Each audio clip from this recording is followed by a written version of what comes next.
Advantage আসামৰ নামত এতিয়া আমাৰ থলুৱা মানুহৰ হাতত থকা অসমৰ গাহৰি মাৰ্কেটটো আপোনাৰ থাইলেণ্ডৰ কোম্পানীৰ হাতত তুলি দিব খুজিছে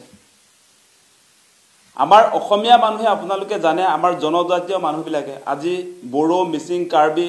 আমাৰ যিসকল ট্ৰাইবেল মানুহ সকলোৱে আসলে পৰম্পৰাগতভাৱে আমি গাহৰি পালন কৰোঁ আনফালে যে আপোনালোকে দেখিছে যে বৰ্তমান সময়ত আসলতে অসমৰ থলুৱা খিলঞ্জীয়া ট্ৰাইবেলক বাদ দিও আমাৰ প্ৰায় লাখ লাখ মানুহে নিজৰ ঘৰত গাহৰি পোহপাল দি নিজৰ পৰিয়ালটো চলাই আছে এতিয়া সেই লোকসকলক মানে পেটে ভাতে মৰাৰ ব্যৱস্থাপনা হিমন্ত বিশ্ব শৰ্মাই কৰিছে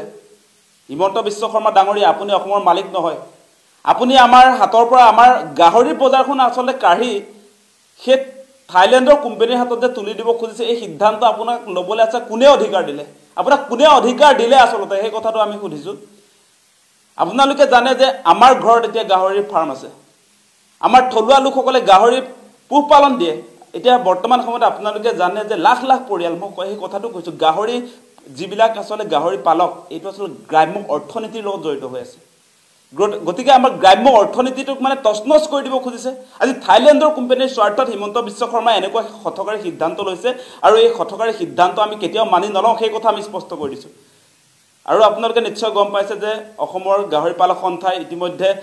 সৰকাৰ যি থাইলেণ্ডৰ কোম্পানীক আমাৰ গাহৰি মাৰ্কেট তুলি দিবলৈ যি হঠকাৰী সিদ্ধান্ত লৈছে তাৰ বিৰুদ্ধে প্ৰতিবাদী কাৰ্যসূচী তেওঁলোকে ঘোষণা কৰিছে তেওঁলোকে প্ৰতিবাদ কৰিম বুলি কৈছে গতিকে সেই প্ৰতিবাদী কাৰ্যসূচীক আমি কৃষক মুক্তি সংগ্ৰাম সমিতিয়ে সমৰ্থন কৰিম আৰু তেওঁলোকৰ লগত আমি থিয় দিম আৰু এনেকৈ কোনো কাৰণতে আসলতে আমাৰ থলুৱা মানুহৰ হাতৰ পৰা গাহৰি মাৰ্কেট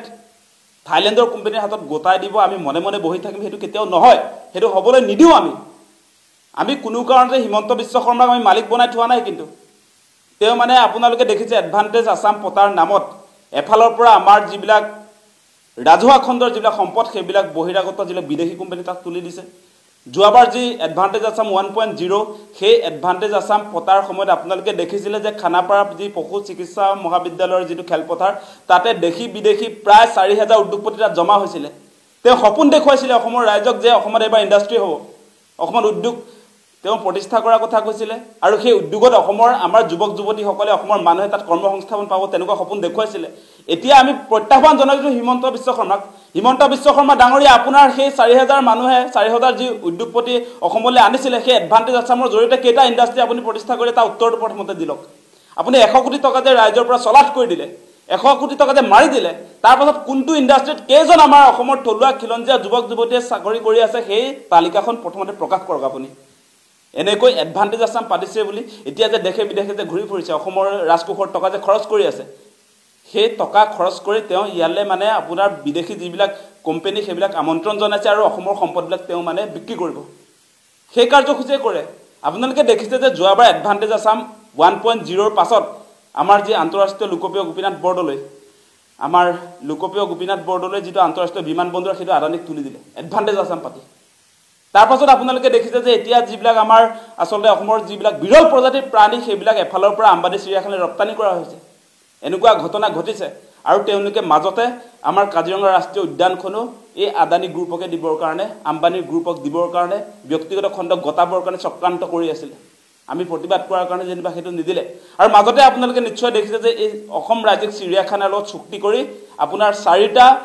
বন্যজীৱৰ কথা উল্লেখ কৰিছে কিন্তু আপোনাৰ 66টাৰ খবৰ ইতিমধ্যে আম্বানীৰ বান্তাৰা কৰ্তৃপক্ষ ইতিমধ্যে ৰাজহুৱা কৰিছে হিমন্ত বিশ্ব শৰ্মা যেতিয়া আমি কৈছিলো যে চিৰিয়াখানাৰ পৰা কিহৰ ভিত্তিত আসলতে ইয়াৰ পৰা ব্লেক পান্থাৰ আৰু যি এশিঙীয়া গড় দুটা ব্লেক পান্থাৰ দুটা ৰপ্তানি কৰা হৈছে সেই প্ৰশ্ন আমি যেতিয়া সুধিছিলো তেতিয়া তেওঁ কৈছিলে যে আমি আদান প্ৰদানৰ কাৰণে বিনিময়ৰ কাৰণে তেওঁলোকে সেই কাম কৰিছো বুলি কৈছিলে আজি আপোনাৰ বান্তাৰা চিৰিয়াখানাৰ পৰা কেইটা ইয়ালৈ জীৱ আনিব পাৰিলে গতিকে এনেকৈ এডভান্টেজ আসামৰ নামত এনেকৈ অসমক ধ্বংস কৰিবলৈ নিদিও সেই কথা আমি স্পষ্ট কৰিছো আৰু যদি মুখ্যমন্ত্ৰী হিমন্ত বিশ্ব শৰ্মাই নিজে যিটো গাহৰি নাখায় গতিকে সেই গাহৰি মূল্য হয়তো বুজিবও নোৱাৰিব পাৰে গতিকে এই গোটেই বিষয়টো আচলতে গাহৰি নাখায় আৰু টকা লাগে নেকি মানে সেইটোৱে এতিয়া 3000 কোটি টকাৰ যিটো চুক্তি বুলি আমি যিটো খবৰ পাওঁ 3000 কোটিৰ এটা চুক্তি কৰিছে বুলি কৈছে সেই মাৰ্কেট গাহৰিৰ যিটো বজাৰ সেই বজাৰটো থাইলেণ্ডৰ কোম্পানীক গোটাই দিছে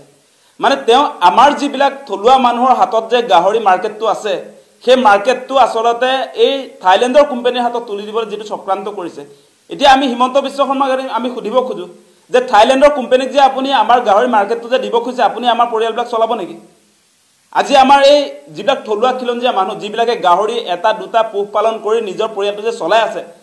আজি যে ল'ৰা ছোৱালীক যে পঢ়ুৱাই আছে, আজি ছোৱালীজনীৰ বিয়াৰ সময়ত গাহৰিটো যে বিক্ৰী কৰিছে, সেই সকলো পৰিয়ালৰ দায়িত্ব আপুনি ল'ব নেকি? এনেকৈ আমাৰ থলুৱা মানুহৰ হাতত থকা যিটো বজাৰ, সেই বজাৰটো আপুনি কাঢ়ি আনি নিজৰ পকেটৰ স্বাৰ্থত আপুনি এই থাইলেণ্ডৰ কোম্পানীবিলাকৰ পৰা আপুনি পইচা ল'ব, তাৰপাছত আমাৰ হাতৰ পৰা এই